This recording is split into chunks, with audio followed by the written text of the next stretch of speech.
صلح حدیبیہ سن 6 ہجری کا واقعہ تھا اور اب یہ سن 7 ہجری کا آغاز ہو چکا ہے اور سن 7 ہجری کا ماہ محرم ہی ہے۔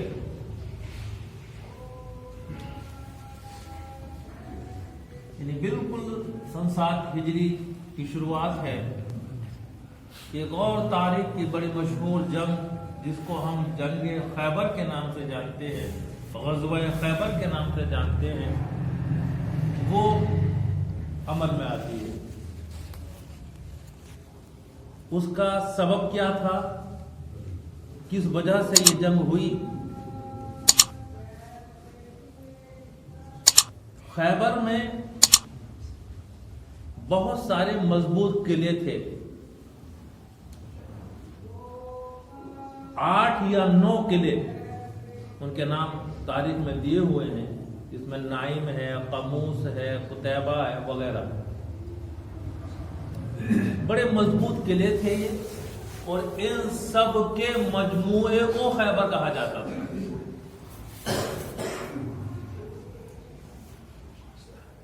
یہاں کے یہودی بہت زیادہ مالدار تھے۔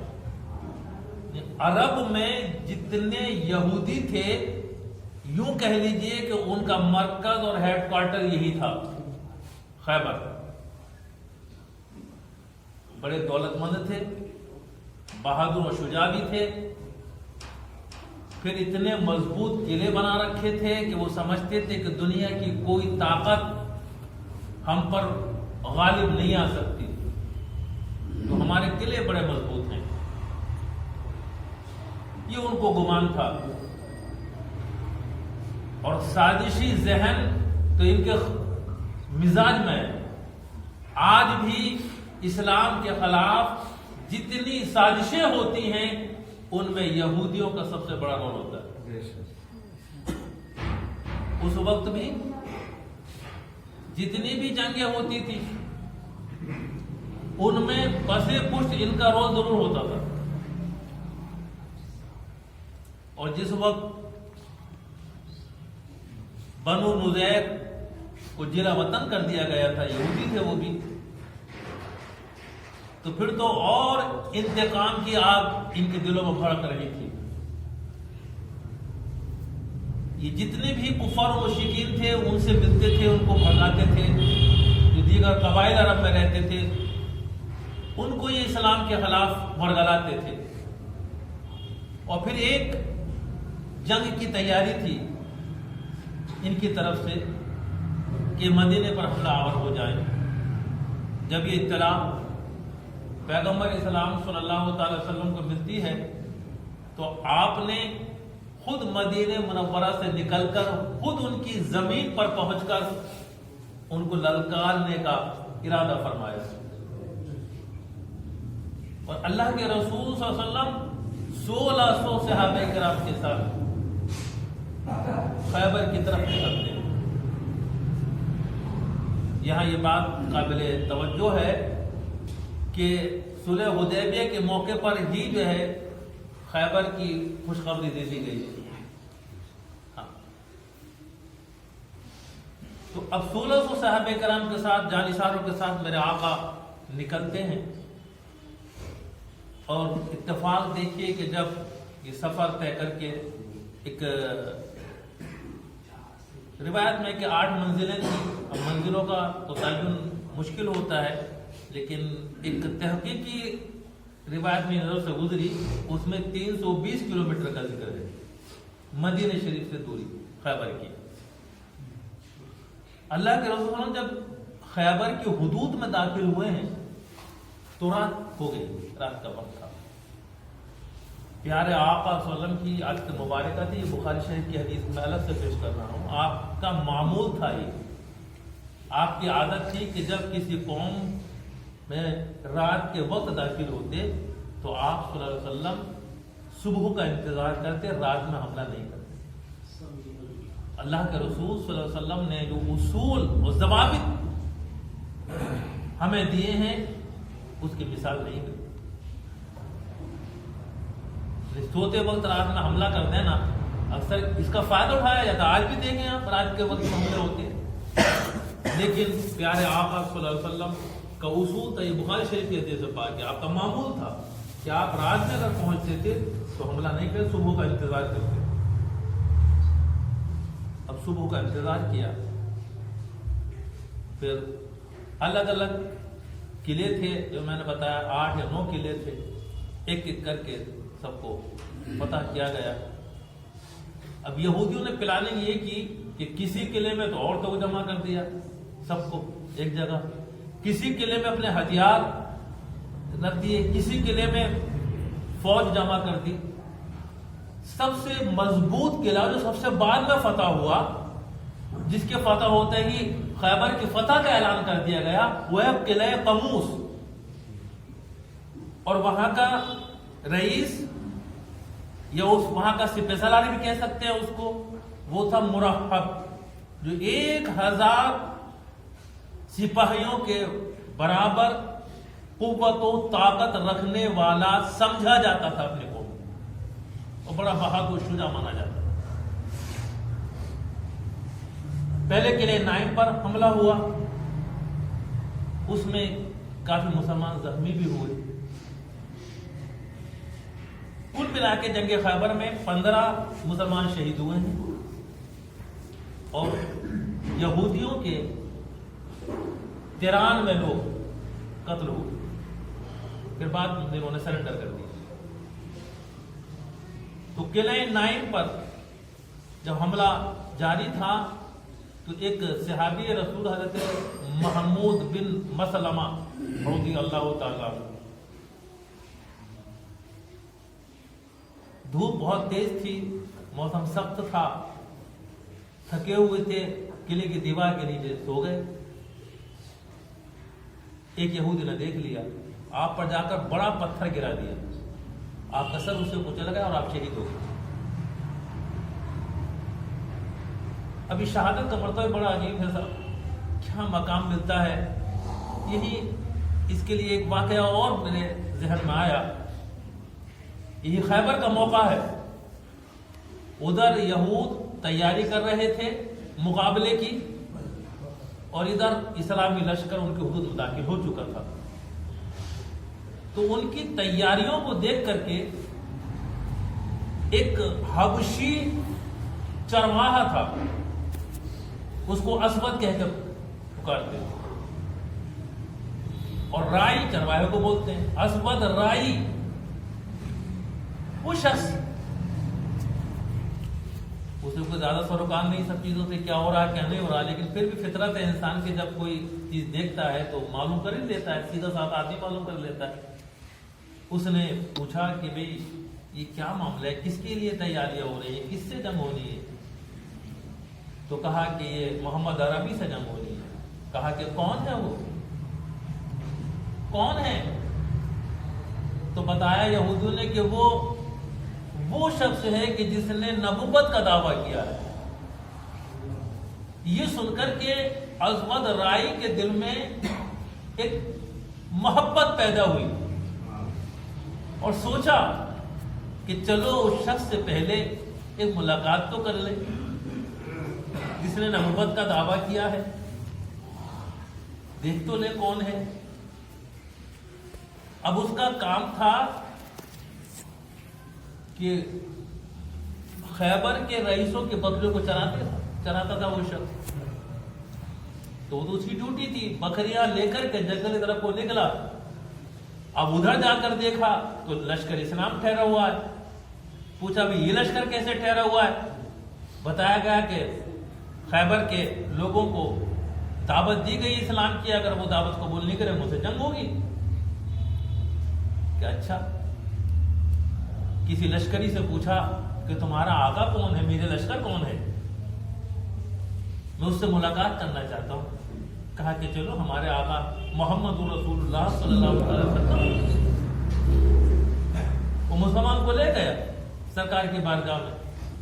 اب جو سرکار کے چہرے زیبا کو دیکھا، وہ نورانیت اس کو نظر آئی کہ اس کا دل پکار اٹھا کہ اگر اس نورانی چہرے والے نے نبوت کا دعویٰ کیا ہے تو بجا طور پر یہ رسول ہیں، ان کے چہرے کی نورانیت اور تابانی یہ بتا رہی ہے۔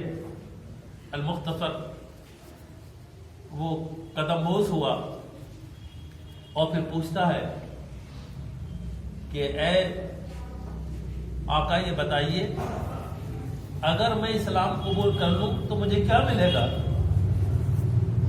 اس کا بدلہ کیا ہے؟ جزا کیا ہے؟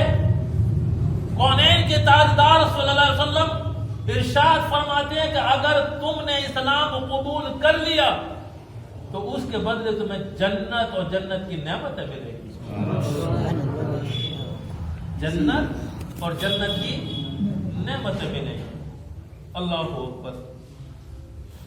وہ تو نہایت سستا سودا بیچ رہے ہیں جنت کا، ہم مفلس کیا مول چکائیں اپنا ہاتھ خالی۔ امام اہل سنت کا شعر ہے۔ عزیزان گرامی، مختار کل ہیں جس سے جو چاہے وعدہ فرمانے۔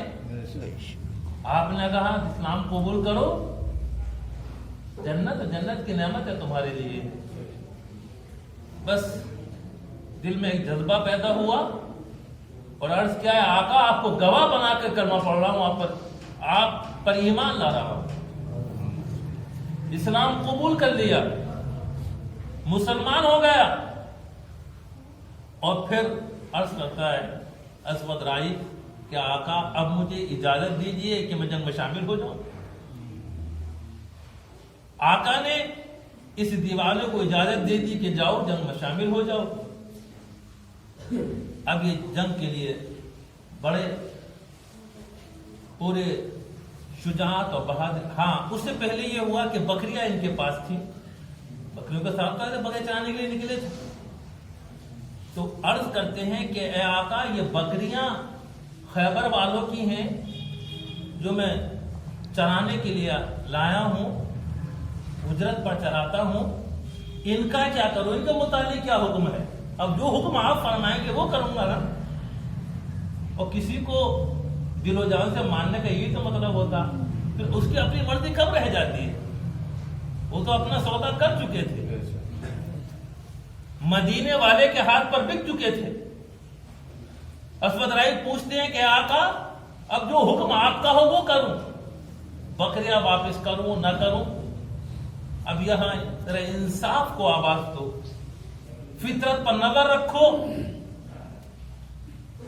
جنگ ہو رہی ہے، دشمن کے بکریاں ہیں، کوئی اور ہوتا کہتا کہ اب واپس کرنے کی ضرورت کیا ہے، اب تو تم نے کلمہ پڑھ لیا، وہ ہمارے دشمن ہیں، لاؤ ہمارے استعمال میں آئیں گی۔ لیکن اللہ اکبر، سیرت رسول اکرم دیکھیے، کونین کے تاجدار کا کردار دیکھیے۔ آپ ارشاد فرماتے ہیں کہ بکریاں نہ تمہارا مال ہے نہ ہمارا مال ہے، ان کو ان کے مالکوں تک واپس پہنچا دو اس انداز میں کہ تم ان کو پیچھے سے کنکریاں مارو اور یہ اپنے اپنے گھروں میں واپس چلی جائیں گی۔ اب بکریوں کا اپنا ایک مزاج ہوا کرتا ہے، تجربہ شاہد ہے اس بات کا کہ بکریوں کا ایک طریقہ ہے، اس کے ساتھ ہی چرواہا چلے گا تو جائیں گی، لیکن چرواہا نہیں جائے گا تو کیسے آگے چلی جائیں گی؟ بڑا مسئلہ تھا، لیکن پیارے آقا صلی اللہ علیہ وسلم نے فرما دیا تھا تو وہ تو ہونا تھا۔ یہ آپ کا معجزہ تھا کہ بکریاں سب اپنے اپنے گھروں کو چلی گئیں۔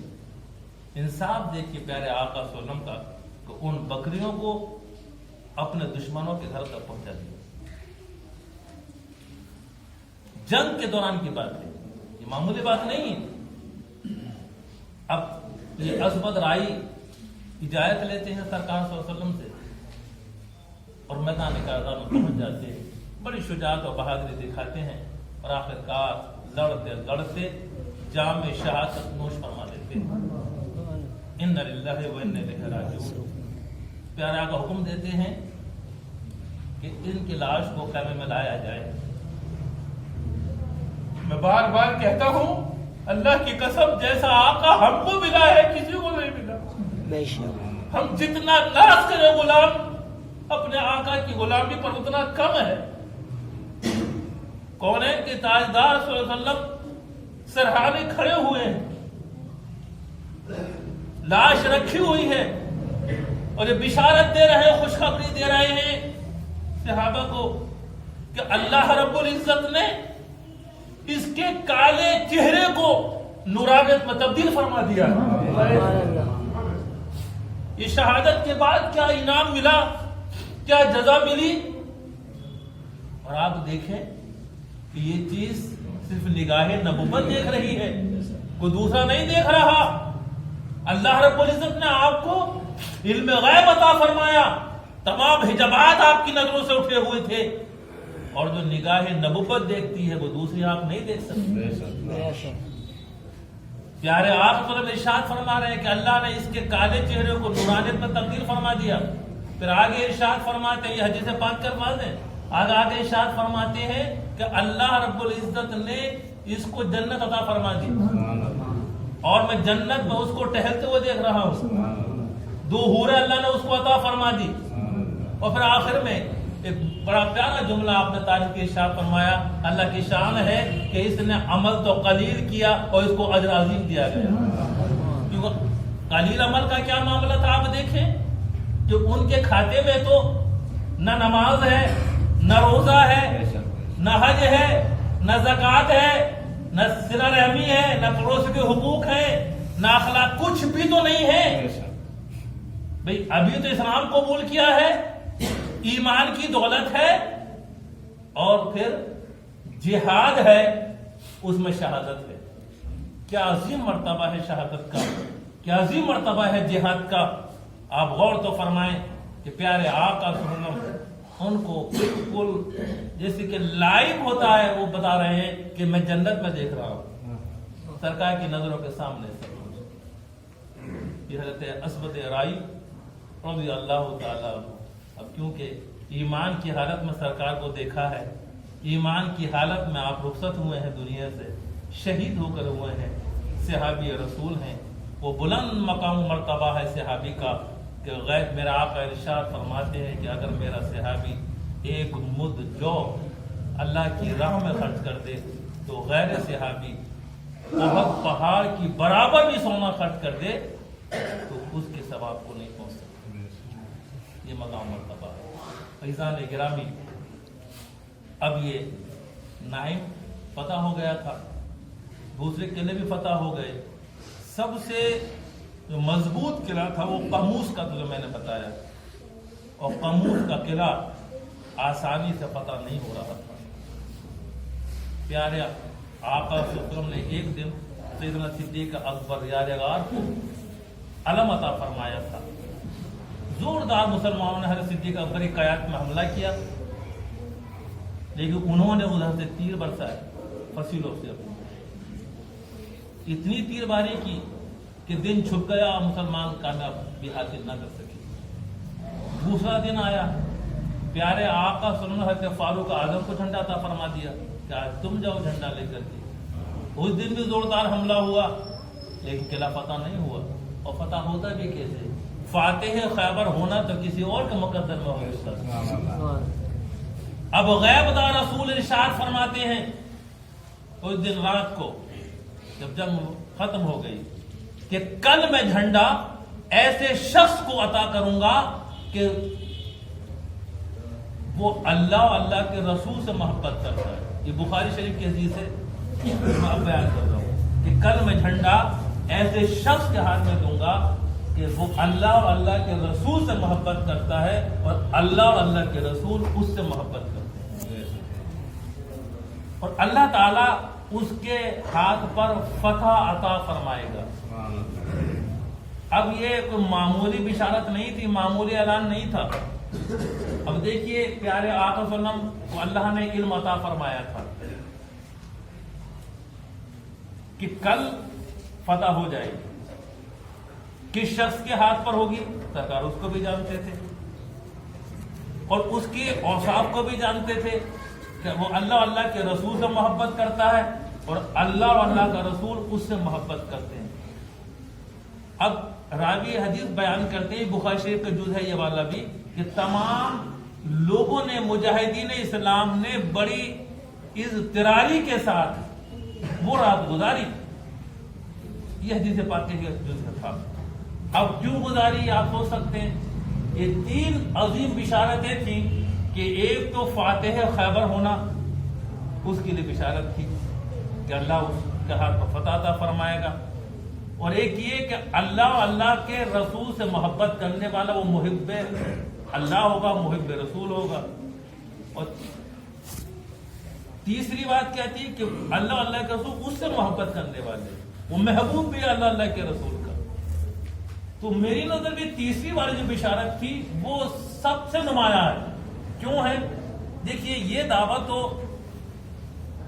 آپ اور ہم کر سکتے ہیں کہ ہم اللہ کے رسول سے محبت کرتے ہیں، جو محبت کر سکتا نا یہ دعویٰ، جس کے دل میں اللہ کے رسول کی محبت ہے وہ دعویٰ کر سکتا ہے کہ ہم اللہ کے رسول سے محبت کرتے ہیں۔